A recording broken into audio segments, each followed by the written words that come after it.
Heimir, 1-1 jafntefli niðurstaðan hérna og þið ennþá taplausir í kriganum. Hvernig er svona fyrsta tilfinningin? Ótrúlega að vinna hérna af leik. Vorum góðir.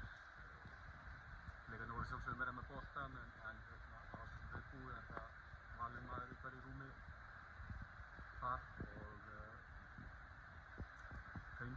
komast yfir, fengum marga góða möguleika í skyndisókn. Við vorum ákveðin eftir boltann var ekki nógu góð. Svo áttum við möguleika að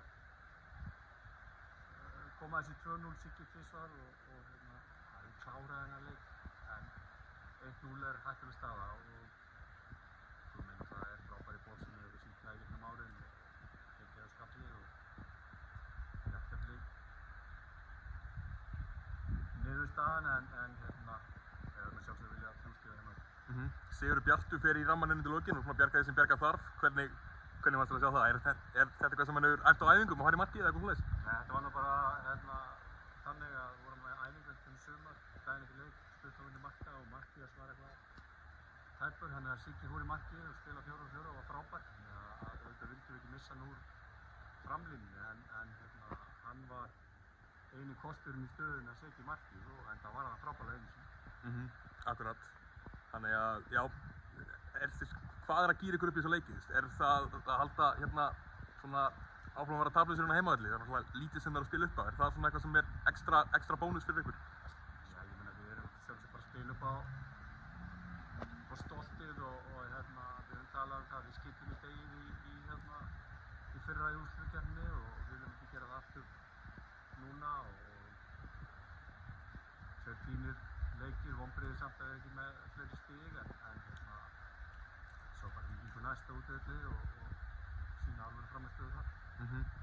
Já, þinn samningur er náttúrulega að renna út inn í lok tímabils. Búin að vera einhver umræða um að það verði gerðar þjálfarabreytingar hérna. Áttu von á að halda áfram með liðið? Það er bara enginn talað við mig, þannig að ég veit ekki neitt. En eins og staðan í dag, þetta finnst mér það ólíklegt. En hefur áhuga á því að halda áfram ef það yrði búið það? Já, ég hef áhuga að vera áfram. Það er, sér það við spilum í dag á móti Íslandsmeisturum og Klaufarar vinna ekki leikinn, búin að fá 7 stig af 9 mögulegum á móti Breiðablik. Spiluðum í síðustu umferð á móti Stjörnu sem er búið að vera heitasta lið í deildinni og vorum áttum möguleika að vinna þann leik líka. Þannig að við byrjuðum þessa vegferð í haust og við höfum spilað mjög vel í vissum að það taki ekki tíma og við spilað mjög vel í seinni umferðinni. Þannig að þetta er bara staðan eins og við erum það. Akkurat, takk hérlega fyrir.